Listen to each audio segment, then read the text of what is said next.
Magandang morning everyone.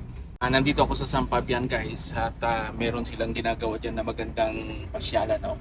Dito sa bandang Tulayan, tapos meron na rin silang McDonald dito sa San Fabian, Pangasinan guys. Tingnan nyo guys, oh, ang dami ng mga establishmento. Dati wala mga yan. Kaya asensado na rin ang San Fabian guys. So, araw ng Wednesday guys, trabaho na naman tayo. So sa ngayon, nandito ako ngayon sa San Fabian uli. Samahan nyo ako sa aking mga biyahe. Kumusta sas mga kaibigans mula Luzon, Visayas at Mindanao?